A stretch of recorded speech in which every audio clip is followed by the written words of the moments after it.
I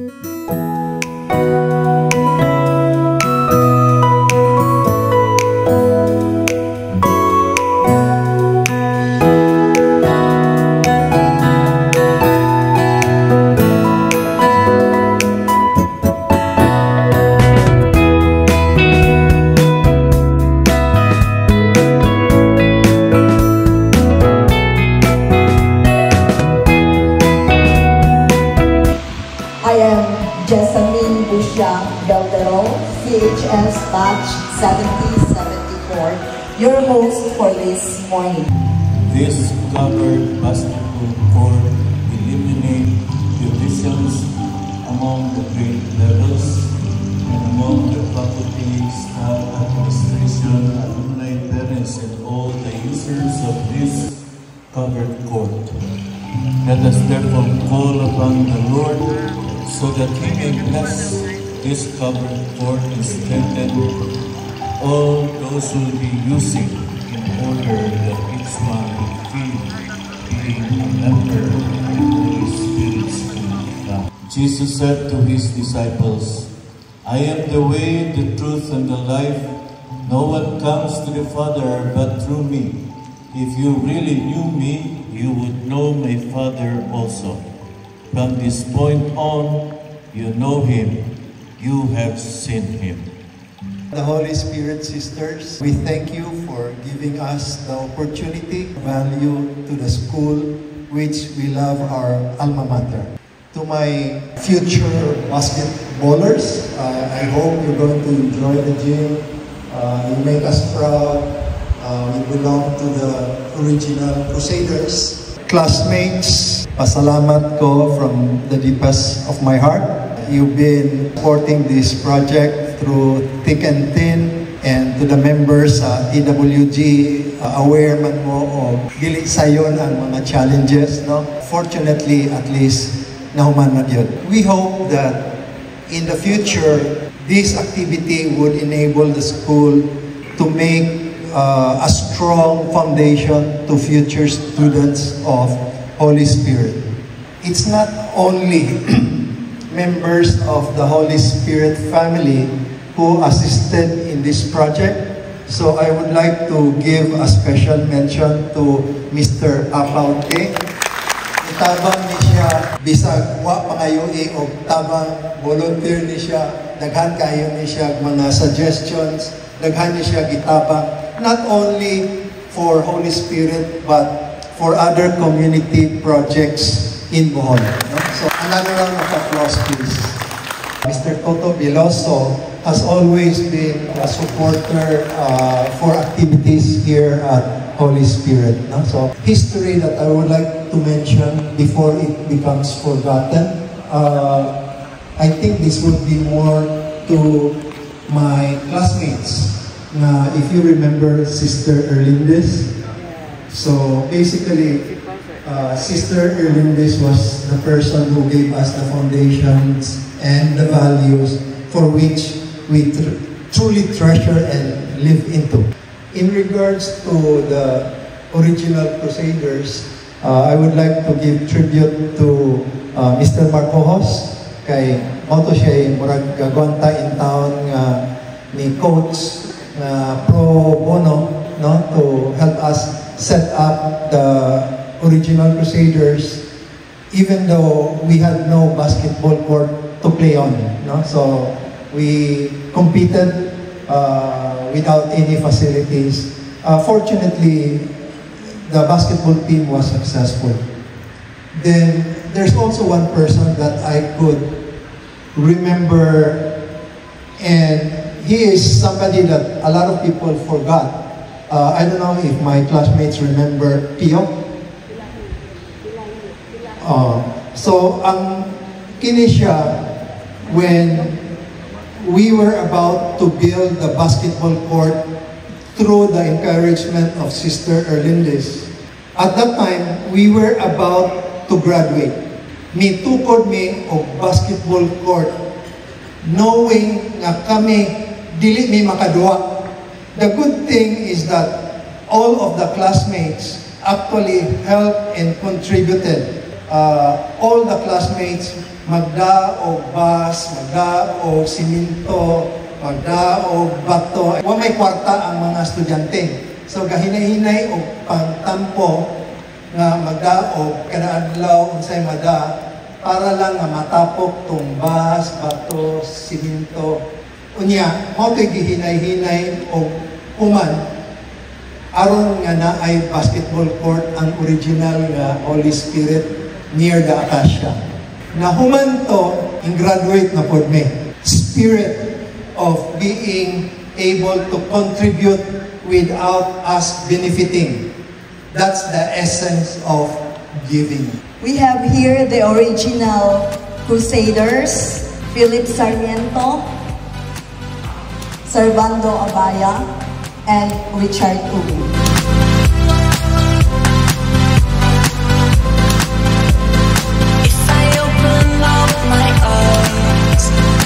Today marks a significant milestone for our school as we officially accept and bless the newly constructed Crusaders Covered Court, a project that goes beyond just steel and concrete. This structure represents our shared vision, teamwork, and commitment to uplifting the lives of our people, especially our learners. On behalf of Holy Spirit School of Tagbilaran, I would like to extend our heartfelt gratitude to all those who made this possible. To our dear alumni, CHS Elementary Batch 1970 and CHS High School Batch 1974, headed by the core team members, Ma'am Bernadette, Ma'am Jessamine, Ma'am Mirna, Architect Andet, Sir Richard, Sir Philip, and all the alumni of these batches, and all those who came to help in one way or the other. Thank you for believing in our community and investing in its future.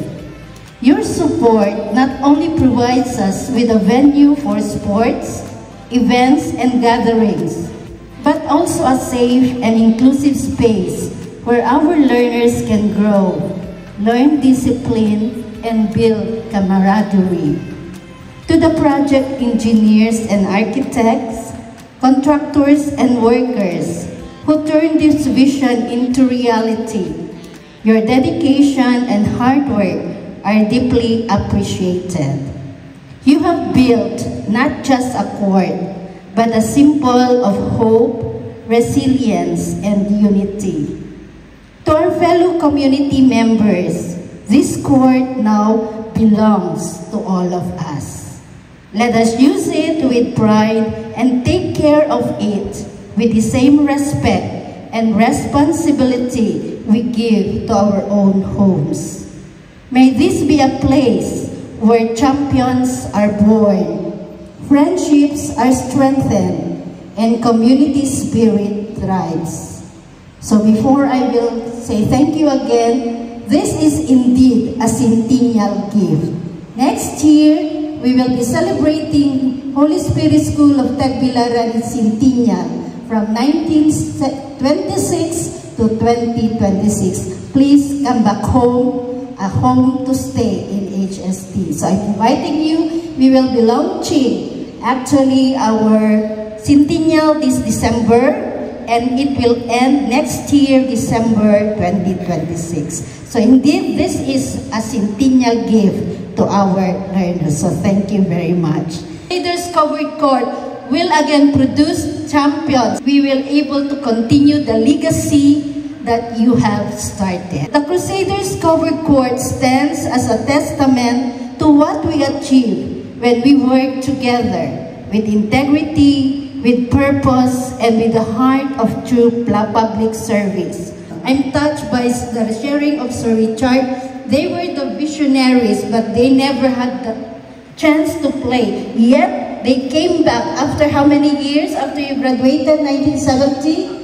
50 years. So they came back to build for our Crusaders basketball players.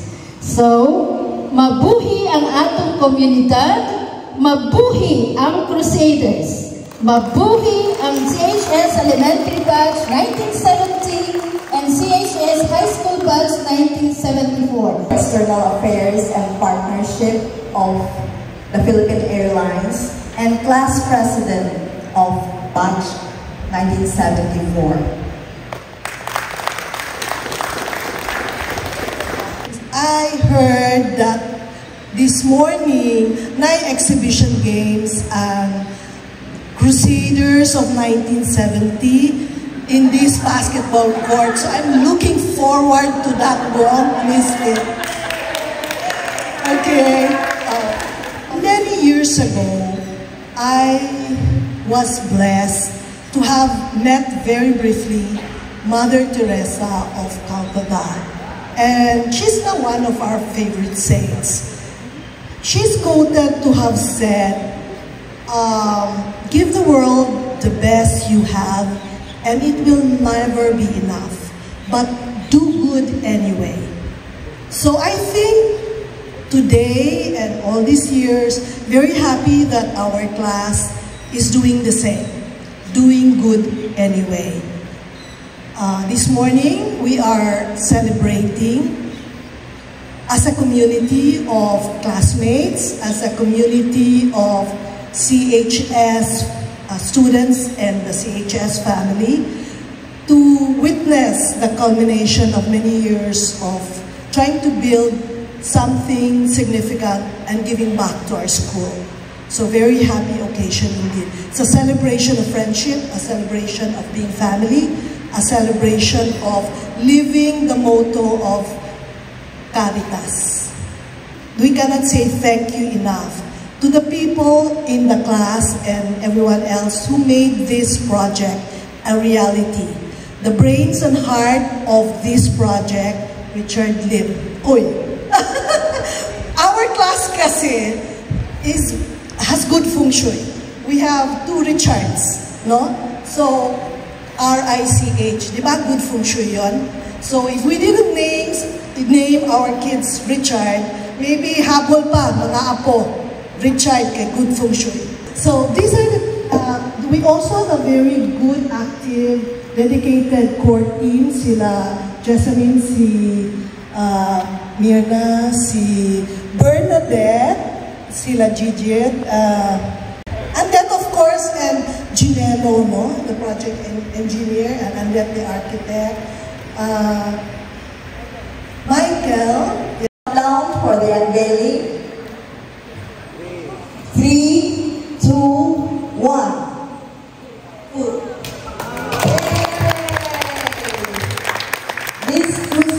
This CHS Crusaders School is a gift from CHS Elementary Class of 1970 and CHS High School Class of 1974 in gratitude to our alma mater. So we have here the picture of the original Crusaders 50 years ago. Servando Abaya Jr., Alexis Victor Gumaat, Cyril Casillas, Camilo Simafranca, Herman Simafranca, Gerardo Itong, Richard Lee, Ponciano Mercado Jr., Alberto Nini, Roylan Rancho, Robert Rio, Philip Sarmiento, Robert Ted, Richard Uy, and the coach, Mr. Marcos. The original Crusaders. Request the members of match 1970-74 for the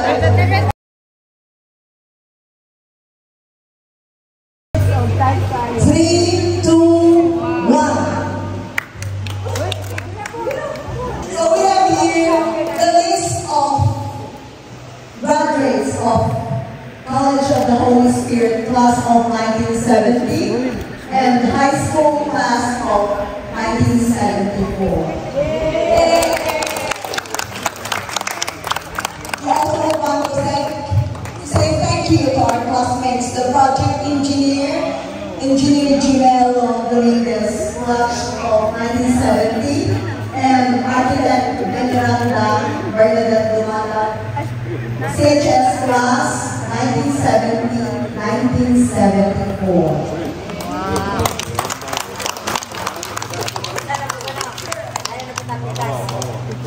I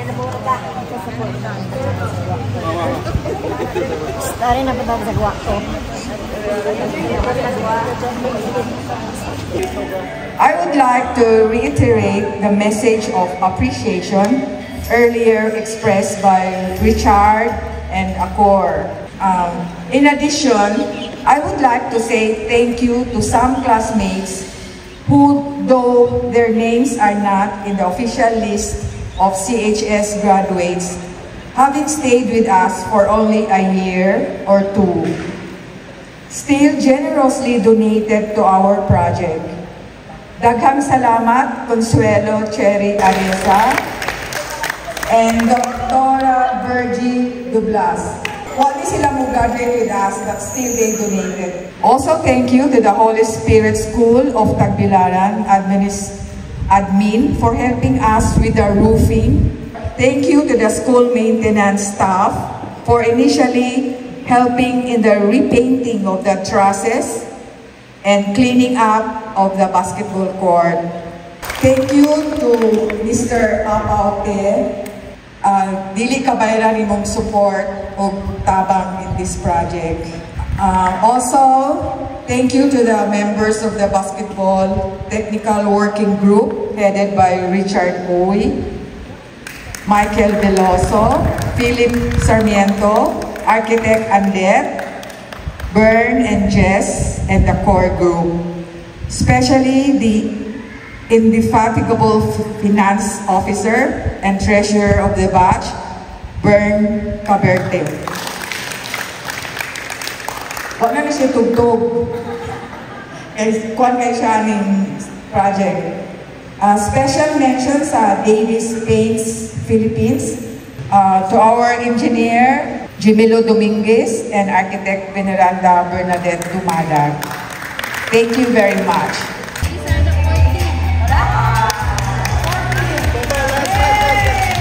Bless the food which is about to receive. Bless all the people who prepared them for us. Remember the people have nothing to eat. All of this we ask through Christ our Lord.